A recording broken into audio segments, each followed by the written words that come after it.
morning, guys. Andrew here from Fairweather Farm. It's March 25th. I got Bo on the leash here. He doesn't seem to want to come to the greenhouse on his own. He loves it when he's in there, but for some reason, hey Bo? You just weren't wanting to go on your own. You need a little guidance. Yeah, he's a little unsure of the morning routine. It's been Okay. So, I already got the seeds in there, and yesterday we got the kale and spinach finished up.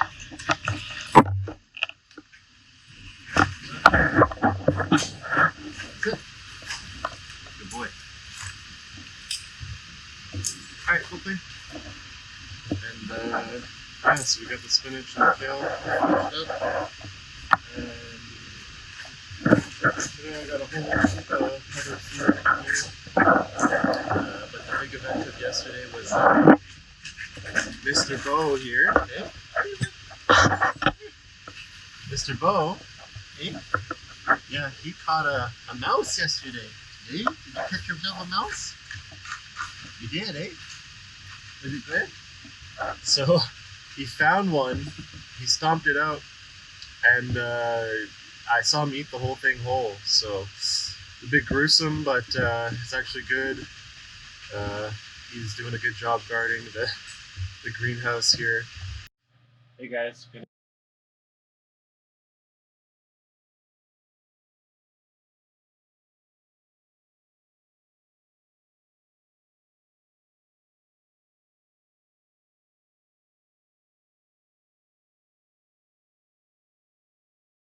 To stay hydrated.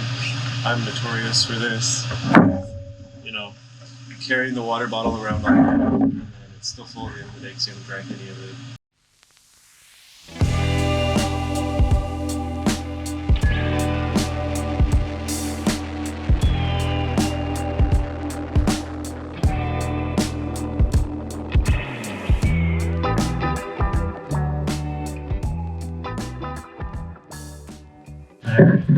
It's ready to seed in some Swiss Chard. That's the part we're going to seed Swiss Chard today. So, as usual, up here, this mix has already been sifted. Get rid of all the stuff in the stone. And I've just been taking that and mixing it into the compost pile. Just for composting, ideally you would want to have 3 to 1 green material to brown material, so the green material would be spent veggies, plants, or leaves, something like that. Whereas the brown material would be like sticks and leaves, but like dry leaves.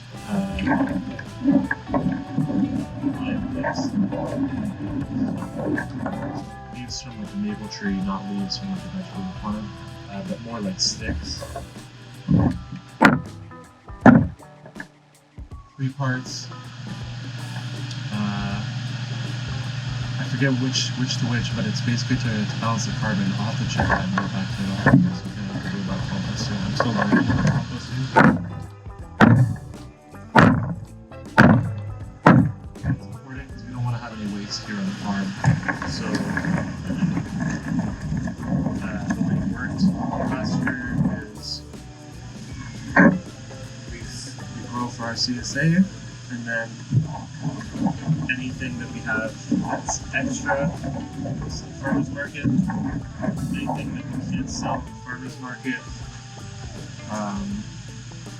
could be eaten back at home by us on the farm, could be given to volunteers, friends or family. And let's say that it doesn't find someone who need it. And at the end of the year, we also went and made a donation to a few food banks actually, because we got so much vegetables that it was like too much for them. They couldn't take it all. And we're like that. These 2 mini bags full of vegetables to food banks. We donated a ton of squash and a lot of squash, cabbage, a lot of storage crops. And we're very, very happy to receive that donation. So, yeah, the idea is to make sure that someone eats the food. And if you're going to grow it, you're not going to want to throw it in the compost pile, but that is the last resort. So here we go. Full. I need 13 of these because I wanted to have 800 foot of Swiss chard this year. We didn't have enough last year. I want to have more. It's a beautiful, beautiful crop to have in the basket. And if ever we could have enough to have on the table at the farmer's market, even better. So I'm going to be seeding a lot of this today. I'm going to show you once. Alright guys, so we're going to be seeding on the Swiss chard. This seed, see the package got a little bit wet last year.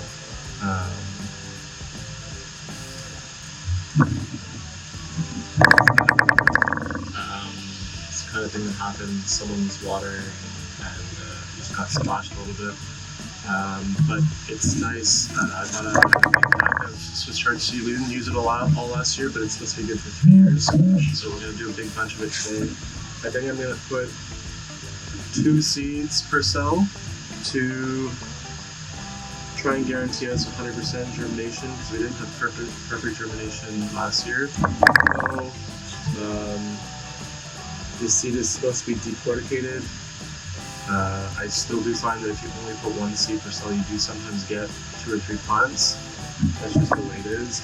And in terms of the color for the Swiss chard, it's just the luck of the draw.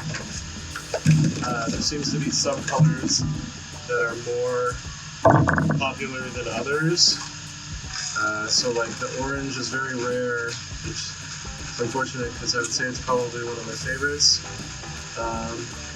Whereas like the reds and the pinks are much more common. And I'll show you guys quickly what it looks like to see.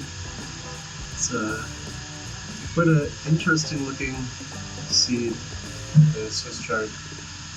100% useful. 2 seeds per. Because it's also going to take me twice as long to do it. But the Swiss chard is an important crop. I want to have it, and I want to have it early. So we're going to go for it. We're going to put 2 seeds per. And in the worst case scenario, they all germinate, or there's even more than 2 plants per cell in the end, and I'll have to come back and either thin it or pod them up. So to take them from these 128s and put them into either 72s or even 50s if there's space in the greenhouse. And in the process, split the plants, take the best ones, and only pot up those. Any smaller, rentier plants we would just not use. Ideally I would just put 1 seed per, but it's not a brassica. I'm not 100% sure how the germination rate is going to be on this 1-year-old seed. I got splish-splashed a little bit. So we're going to do seeds per cell. So we're going to use twice as much seed. It's going to take twice as long, but I want to make sure that each of these cells has at least 1 Swiss chard plant. That's my goal. And I got 13 of these to do today, so as usual, I'll show you guys once, and I'm going to bump the tunes and do the rest on my own with Will smiling over there. Yeah, he's super happy today. He knows it's Friday, so my parents are going to be coming up later this evening after my dad finishes work with their dog Leo, and he knows that on Friday he gets visited. So he's very, very happy today. He knows it's Friday. Friday is a good day for Boy. But as is things normally here on the farm, during the farming season, you know, from March until November, it's go time, so I don't get weekends off. So Friday doesn't mean the weekend. Friday just means another work day tomorrow. But I love what I do, and it doesn't really feel like work when you're out here in the greenhouse. It's warm, it's sunny. It's actually a much nicer day than I thought it was going to be. I was out there walking over here from the house, and it's quite chilly. I thought it was going to be a cold, kind of cloudy day, and it seems to, the sun has popped out and it's warming up. You can see a lot of the snow melting out in the fields, which is a good sign. It's going to help us get out there and the earlier we can work the fields, the earlier we can plant. I'm really, really hoping that maybe this weekend we can get the plastic tunnels on the tunnels for the caterpillar tunnels. That way it'll start to warm up the soil with the plastic, with the greenhouse effect. It'll heat up quicker, because those are going to be the first things that we want to plant this year is in the tunnels. And also free up some space in the greenhouse, and it creates our hardening off tunnels. So once we've got the plastics up on the tunnels, it does also give me the possibility that once the plants are ready, I can already take them out, start hardening them up, and free up some space in the greenhouse at the same time. Because we've got a lot of space here for seeding for a small farm, but it does fill up really quickly. Last year I had to bring in some plastic tables to add some space in here. I think this year with some more realistic productions on each crop. Like last year we did an obscene amount of onions. I think we had like something like 3,000 feet of onions in the field. It's like 10,000 onions. It's insane. It takes so long to plant. This year we're doing like 3,000 onions. So we're doing 30% of what we did last year. But the idea is that each onion is going to be big and healthy. We're going to have the amount that we need for the baskets, maybe a little bit extra for the market, but not a crazy amount. The thing is that when the production goals for a certain crop are too ambitious, it can get you stuck there for a while. Like you could be planting onions for a week or 2 weeks, while you need to be like weeding other crops, fertilizing other crops, seeding. Like other things fall behind because you were too ambitious and you started this huge production of onions when really you only needed a small production for the amount of families that you're doing for your basket or for how much you're selling in market that year, so you have to really scale things.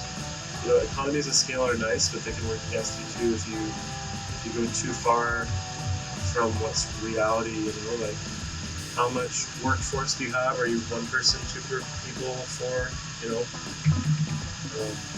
and what's realistically your market? Like how much can you actually realistically expect to sell? Very important things to consider.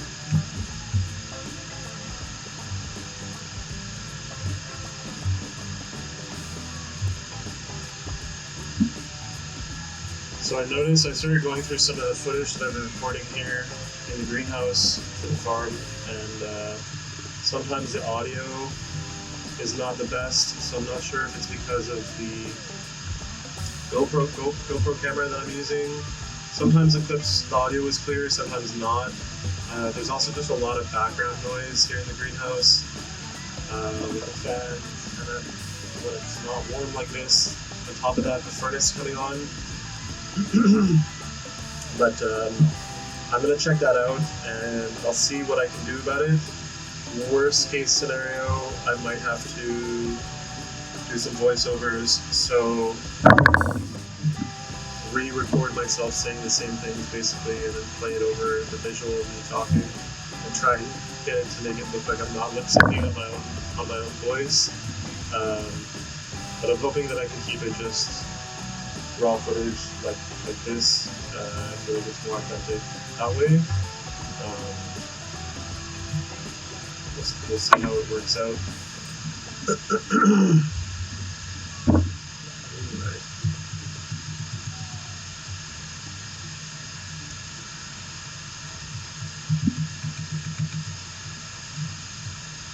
Yeah, so when we're harvesting the Swiss chard, something that we do is that we try and mix and match. So as you're doing each bouquet, you know, a bunch of Swiss chard, you try and pick different colors. You don't waste too much time like running all the way to the other end of the field to make sure that you have like a yellow in that bunch. But you know, if you're sitting there and most of them are pinks and reds, but there is like, you know, a green or an orange or, you know, a yellow within arm's reach, to maybe mix in a few of those and save reds for other bundles. So we try and distribute maybe 1 or 2 or 3 pinks or reds per bundle, but not to have like a bundle be like all the same color, because then it's not really rainbow Swiss chard anymore.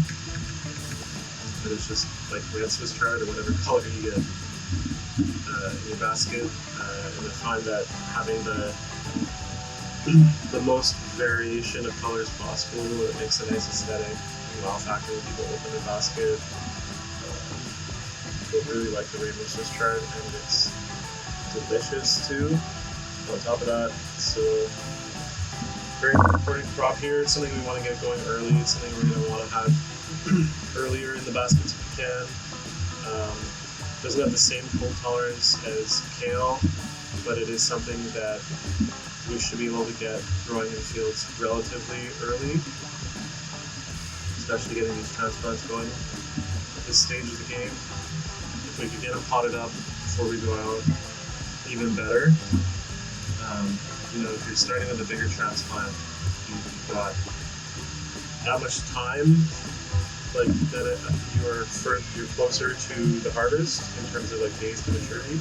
You know, you might save a week or 2, depending on how much further you were able to get ahead before the plant got moved down and kind of like frozen in time in itself.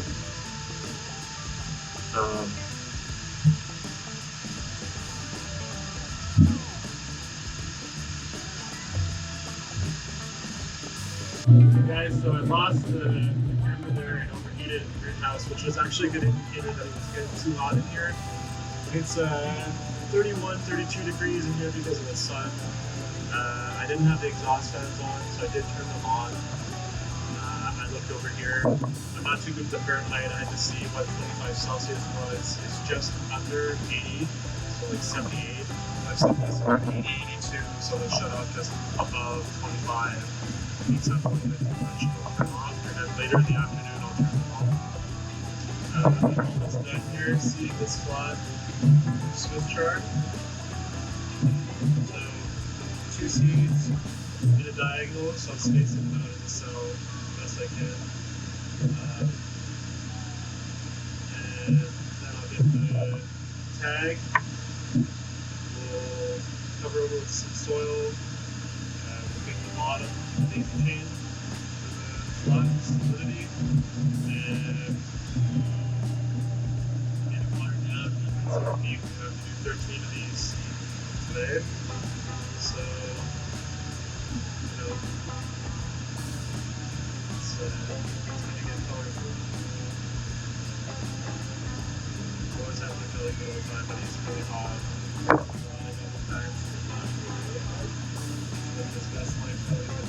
Happy. Those is coming. I'm gonna grab this Sharpie right here and tag. So Swiss chard is SC. I'm not 100% sure this is gonna be the last generation. Same thing with the kale when I do the second one. I will put the 1 just in case. So 1 SC.